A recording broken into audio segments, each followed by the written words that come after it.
Orissa rail हादसे के बाद ये सवाल सबसे बड़ा है कि क्या इस हादसे को रोका जा सकता था। बात कवच की होती है, लेकिन आज हम आपको ये तरीका बताने जा रहे हैं कि से एआई की मदद लेकर, क्योंकि आने वाला वक्त आर्टिफिशियल इंटेलिजेंस का है, तो कैसे एआई की मदद लेकर आने वाले वक्त में इस तरह के हादसों को या तो जीरो कर सकते हैं या बहुत कम कर सकते हैं।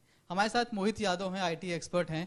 किस तरह की टेक्नोलॉजी का आगे हम इस्तेमाल करें ताकि इस तरह के हादसे ना हो, या फिर हो तो इतने बड़े इंटेंसिफाई लेवल पे ना हो। देखिए, जब हम बात ये सब कुछ कर रहे हैं तो एक बहुत फेमस वर्ड हमारे सामने आता है, आर्टिफिशियल इंटेलिजेंस। तो जब हम आर्टिफिशियल इंटेलिजेंस और मशीन लर्निंग की बात करते हैं तो ये एक ऐसे टॉपिक्स हैं जिन टॉपिक्स के अंदर बेसिकली डेटा का बहुत यूज़ होता है।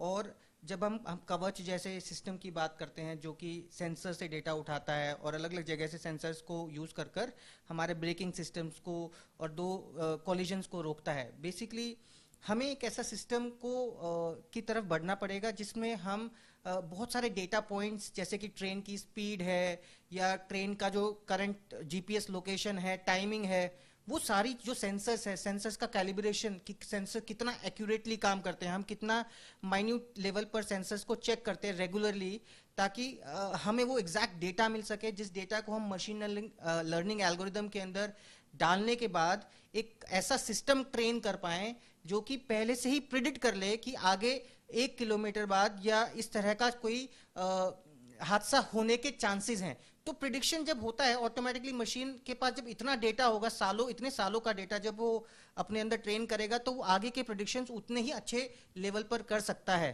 क्योंकि मशीन लर्निंग के अंदर काफ़ी सारे ऐसे एल्गोरिदम्स बने हुए हैं जो कि प्रिडिक्शंस को बहुत इजीली डिटेक्ट कर सकते हैं।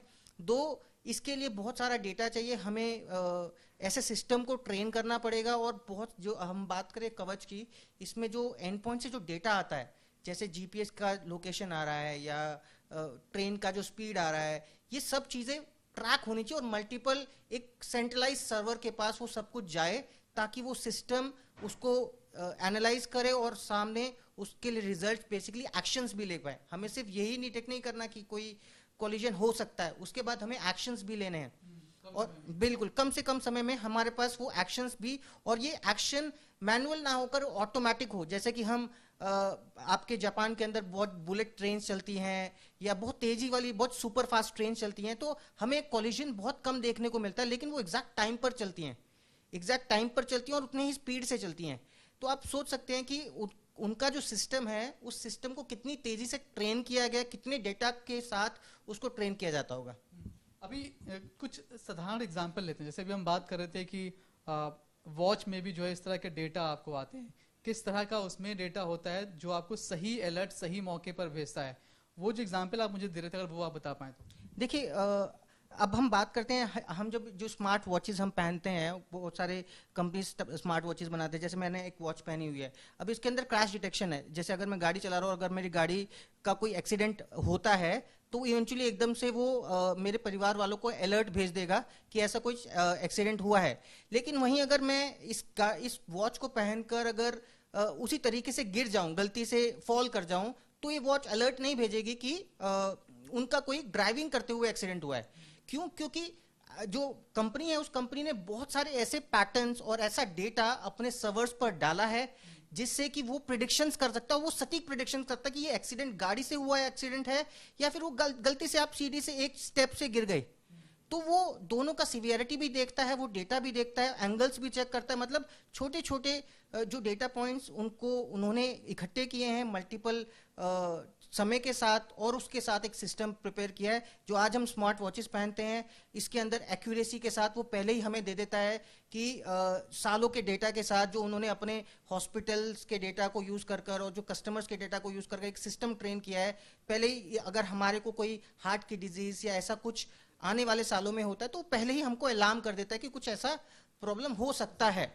मतलब उसमें ऑलरेडी कुछ पैटर्न्स फीड हैं, उन पैटर्न से जब आपके बॉडी की जो पैटर्न्स अगर मैच करते हैं तो आपको तुरंत अलर्ट पहुंचता है। ट्रेन के अगर इसको हम रेफरेंस में बात करें तो आप कह रहे हैं कि बहुत सारा डेटा चाहिए होगा, तो क्या अगर हम आज उस पर काम करना शुरू करें तो क्या आज हम उसको लागू कर सकते हैं? कितने साल का डेटा कम से कम चाहिए होगा? देखिए, जब हम बात करते हैं इंडिया जैसी कंट्री का, तो हमारे पास बहुत बड़ा एक रेलवे नेटवर्क है। और जैसे से हम ये डेटा पॉइंट्स कलेक्ट करना स्टार्ट करेंगे तो हमें ज़्यादा समय नहीं लगेगा, बिकॉज हमारे पास इतना डेटा पहले से ही अवेलेबल है, और साथ में हमारी रोज इतनी ट्रेन्स और इतना फ्लो होता है कि हमें वो डेटा बहुत इजीली, बहुत इनफैक्ट एक साल के अंदर हमें इतना डेटा मिल जाएगा कि हम आगे तक ट्रेन कर पाएंगे। तो डेटा हमारे लिए प्रॉब्लम नहीं है। हमारे लिए एक सिस्टम को सेटअप करना और अलग अलग जो लाइंस, हमारी रेलवे लाइंस हैं, उस पर करेक्ट सेंसर्स को लगाना और उनकी कैलिब्रेशन चेक करना कि वो सेंसर कितना एक्यूरेटली आपको डेटा पहुंचा रही है, ये बहुत इंपॉर्टेंट है। बाकी डेटा हमारे पास काफ़ी है, हमारा रेलवे नेटवर्क बहुत स्ट्रांग है, बहुत बड़ा है, इसीलिए हमको डेटा में कोई कमी नहीं आएगी। अगर ये जिस एआई की हम बात कर रहे हैं, जिस आर्टिफिशियल इंटेलिजेंस की हम बात कर रहे हैं, मान लीजिए कि ये होता, तो इस हादसे में क्या तस्वीर बनती? देखिए, अगर इस तरह का कोई आर्टिफिशियल इंटेलिजेंस सिस्टम होता तो पहली बार जब ट्रेन को कोई सिग्नल अगर मिला, अगर वो गलत सिग्नल था, मैनुअल सिग्नल भी था या जो भी सिस्टम के थ्रू जनरेटेड सिग्नल था, अगर वो गलत भी सिग्नल था तो वो इंस्टेंटली आपका जो मॉडल है, जो सिस्टम एआई वाला मॉडल है, वो ऑटोमेटिकली ट्रेन्स को इंस्ट्रक्शंस भेजता और ब्रेक्स अलार्म्स भी भेजता और ब्रेक्स भी भेजता कि अब आपको गाड़ी की स्पीड को स्लो करना है, या ऑटोमेटिकली इमरजेंसी ब्रेक्स को अप्लाई करता। और वो सिर्फ एक ही ब्रेक को अप्लाई नहीं करता, वो दोनों ब्रेक्स को अप्लाई करता। हमने देखा कि पीछे से भी दूसरी ट्रेन आकर उसने भी स्ट्राइक किया, तो जैसे ही वहां पे अगर एक्सीडेंट हुआ तो आने वाली हर ट्रेन को ये नॉलेज, इंफॉर्मेशन ऑटोमेटिकली पहुंच जानी चाहिए थी कि एक एक्सीडेंट हुआ है, आगे ब्रेक्स ऑटोमेटिकली अप्लाई। और ये इनफैक्ट मेरे ख्याल से बहुत पहले हो जाना चाहिए था, जो कि हमारे सेंसर्स ठीक तरीके से नहीं कर पाए। तो कवच हमारे पास एक ऑप्शन है, लेकिन इसके अलावा भी ये कुछ चीज़ें हैं जिनको आसानी से लागू कर सकते हैं। एक इसका सेंट्रलाइज्ड हम कोई एक ऐसी जगह बनाए जहां पर वो सारा डेटा इकट्ठा हो, ताकि इस तरह के जो अलर्ट्स हैं वो वहाँ का जो पायलट है ट्रेन का, उसको या फिर जो दूसरे लोग बैठे हो कंट्रोल रूम में, उनको तुरंत मिल जाए और खुद ऑटोमेटिकली ट्रेन में ब्रेक लग जाए। तो आगे एआई के इस्तेमाल पर भी विचार करना चाहिए, और अगर एआई को हम अप्लाई करते हैं तो शायद इस तरह के हादसे ज़ीरो हो जाएंगे या फिर बहुत कम हो जाएंगे।